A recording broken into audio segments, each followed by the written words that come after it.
Welcome back to the channel. I hope you guys are doing just amazing.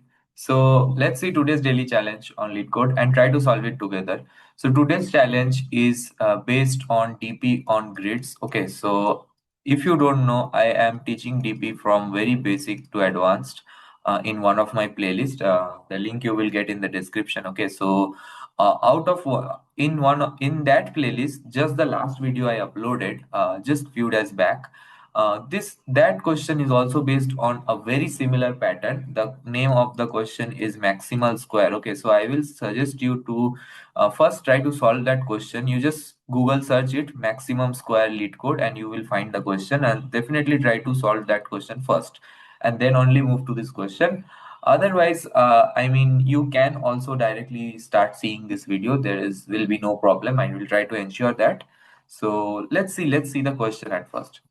Count square submatrices with all ones. Okay, so given an m cross n matrices of ones and zeros, how many square matrices have all ones? So if you have seen this maximum square question in my DP playlist already, then you should definitely try this problem on your own first and then only continue watching with the video. Okay, so you see what it is asked in this matrix which is given, which is of the size of 3 cross 4.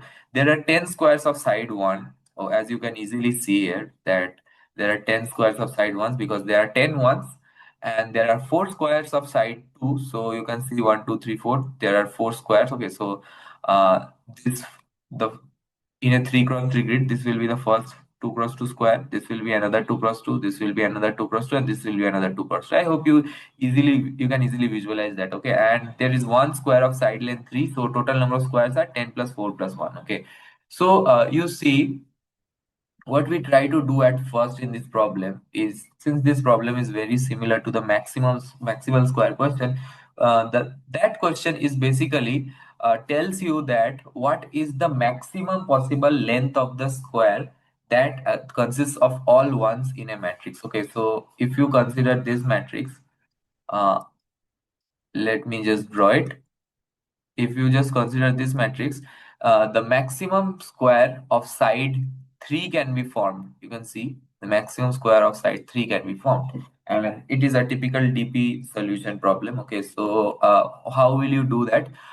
You try to form another DP table which will store. So at DPIJ, okay, at DPIJ, you try to store uh, maximum side of square, maximum side of square ending at ij. Okay, side of square with bottom left corner at I comma j. Bottom left corner at I comma j. Okay, so at I comma j with the bottom left corner. So what will be my DP table looking like? Okay, so I hope you can easily understand that. I will still draw it for once. This will be 2, this will be 2, this will be 1, 2, and 3. So I hope you understand that, because you see what is the maximum length of the square ending at this point is 1. What is the maximum length of the square ending at this point is 1, is 0, because that's the number itself is 0. You see what is the maximum length of the square ending at this point. So with the bottom left corner at as this point, you can form this 2 cross 2 square, right? So answer will be 2 here. Similarly, with this square, you can form with this one you can form a 2 cross 2 square, and therefore the answer will be 2 here. Okay, so that's what I'm trying to do, that's what I'm trying to frame here. Now this logic might look very weird to you at first if you have not already solved the maximal square question. That is why I'm again and again telling you that you should solve it first. Otherwise, don't expect for intuition. You just keep watching the video and you will understand how the solution actually works. Okay, so but in order to get a pure feel of the intuition, you definitely need to do this question first. Okay, so whatever be the case, uh, I'm just telling you, with this ending point, you can see you can form this square with the maximum size. So here is the 2. So with this point ending at I comma j, okay, so you can form a maximum length of the square, which is 3. So you can see that's 3 here. So if you try to observe some pattern here, that if this square, this values in the DP is some n, then it is possible that this value will be n plus 1. So you see how that works is that uh, you try to visualize. Okay, you try to visualize when I am telling you, let's say your DP table some consists of this 2, 2, and 2. Then I want to prove that this value is 3. Okay, so if your DP table, in some portion of your DP table, it has something like this, it means that there is a side of length 2, there is a square of length 2 side, and I mean it consists of all ones at it ends at this point. Okay, so uh, so if you try to build one square, okay, of all ones, it ends at this point. Okay, and what does this mean? This also means that there is another length square. Okay, there is another square of length 2. Okay, so this is that particular square of length 2 which is ending at 2. Okay, and there are more elements in the DP table. Okay, so I'm just doing it. And so yeah, that's what I was telling. And this 2 also means that there is a square at this portion. This whole portion, there is a square where it consists of only ones. And this 3 means that there is a square. So you see, if this element is 1 in the original matrix, okay, in the original matrix, if this element is 1, uh, I mean it's like this, then you can form the whole table. Okay, but what if there was one element with 1? Okay, so what do I mean by this is that instead of 2 2 2, instead of this 2 2 2, there is 2 2 1 and there is 3. Okay, so what would have been your original matrix if this was your DP table, some portion of the DP table? What would have been your original matrix? You try to draw it again. 2 cross 2 consists of all ones. Okay, this 2 cross 2 consists of all ones again. So you got this 2 cross 2 represents this, because at this point you are storing this 2. Okay, so again at this point you see there is only 1. So if that means that it's only like this. Okay, so there is no square of side 2 cross 2, and this is definitely 0, because if this would have been 1, then you could have formed the square of something like this, and this would have been 2 instead of 1. So what, since this is 1, you can ensure that there has to be some zeros. Okay, there has to be some zeros. And now you see this is 3 is not possible anymore. What can you fill maximum here? You can fill something like 2 only, because you can see, if you place a 1 here, even if you place a 1 here, you have two options only, 0 or 1. So the best you can do is place 1. And if in the original matrix it's 1 is placed here, then 2 cross 2 matrix is formed. So one thing you can easily see from a pattern, a particular pattern, is that uh, all of these must be a minimum possible value. So out of all of these, the minimum value is 1. The minimum value is 1. So you add one more. You add one more to get 2. Okay. So in my top, so in whichever cell, let's say I'm in the cell I comma j. So in I minus 1 comma j, I j minus 1, and also at point I minus 1 j minus 1, if there are you take the minimum of all of these. Okay, you take the minimum of all of these and you just add 1 to it if your current cell consists of 1. Okay, so now you see now why I am trying to solve this maximal square question, because I found the thing with the maximal square. Do you see anything now? Do you really see anything now? Because if you try to just add all these numbers, you will get your answer. Why? Because you see, you are telling that a square of length 2 can be formed. That means that square of length 1 has already been formed, can definitely be formed, and a square of length 2 also. And for 3 also, if you are telling that a square of length 3 has been formed ending at this particular point, okay, ending at this particular I comma j point, you are telling that a square of length 3 has been formed, okay, which looks something like this. And it definitely then means that you can form a square of length 1 also, you can form a square of length 2 also, you can form a square of length 3 also. So it means that you can form 3 squares. Okay, so whatever be the maximum length, that many number of squares you can form easily. Okay, so what will be, what I'm trying to say is that after you do this, if you just add all of these numbers, if you just add all of these numbers, meaning that if you just add this, you see that only one square can be formed of side one. This will only one square can be formed, only one square can be formed. So you just add it, 1 plus 1 plus 1 plus, see there are total of 6 ones, right? So you just do 1 into 6. And there are total of 3 twos, so you do 3 into 2. There are total of 1 3, so you do just 3. And you see you get 15 here, which is nothing but your answer, which is also your answer. So in this way you can easily get it.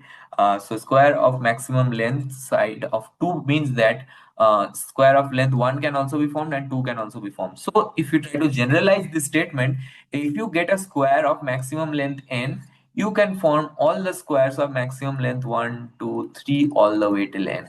Okay, so that's what it's mean, what that's what it means. Okay, so I will try to solve this problem easily. So I hope you can also easily understand, in order to fill your DP table, what will be your DP transition. I hope that is very clear to you at least. Since we are taking, when you are in the square of I comma j, you are considering the minimum values from I minus 1, j minus 1, from I minus 1, j, and also from I, j minus 1. Okay, so if dp of I comma j is there, what you can do is that if my matrix of I comma j is equals to 1, then only update this to something like minimum of dp of I minus 1 j. Okay, and dp of I j minus 1, dp of I minus 1 j minus 1. Okay, so I hope you easily understood what my approach at least. And if you are having some doubts, I will again definitely tell you to go to my DB playlist and watch this video. Okay, watch this particular video on Maximal Square, and you will definitely get it. Till now, till then, you just try to see the solution. If it makes sense to you, so I will just extract m and n. Okay, I will just try to extract this m and n matrix of 0 dot size. So I just got my rows and columns. Okay, I will have an answer with me definitely, and I will, without saying that, I will have a DP table. Okay, so yeah, I have that. Okay, so I have n m rows and n columns, and now I will just iterate through a whole of my array to m rows first, and then through in columns first. Okay, so I hope you get that easily. And what will I do is that in general, I will just copy this element into my matrix. Okay, so I will do that. I will do that. So first of all, what I will do is that if I greater than 0 and a is also greater than 0, then you should do one thing. Okay. So at first, as I told you, just copy this element, dpij, just copy this element into your matrix. Okay. Uh, Now, if both of these rows are equal, so you see uh, this, if both of these I and j are greater than 1, what does this mean? That you are looking to update your DP only in this area. So if your square is something like this, you want to leave out the first one, the first column, and start iterating from here. Only update your DP from here, because that only makes sense. Because if you are in some first row or first column, you cannot go to the previous row, okay, or previous column maybe. Okay, so I hope you can easily understand that, because since I minus 1 is there, if you are calculating dp I minus 1 j minus 1, right, in your state transition process. So if I and j are any one 0, then minus 1 index won't make any sense. So that's why I just place this criteria. So I hope it's very simple to you now. dp I j is nothing but 1 plus. So this will only happen if your current matrix, if your current element in the matrix is 1, then only you update your dp. dp ij will be nothing but 1 plus minimum of dp I minus 1 j, dp I j minus 1, dp I minus 1 j minus 1. Okay, so I hope you get that easily. So yeah, we have it.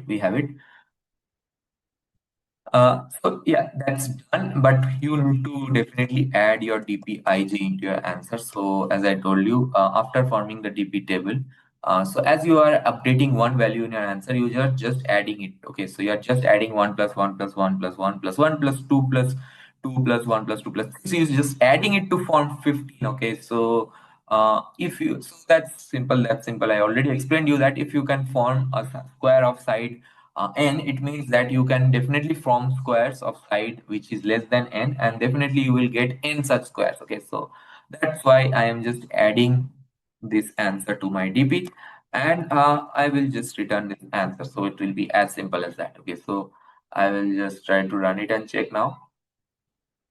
Yeah, you see, we do have the accepted case. If you try to submit it, you see, we do get the accepted solution.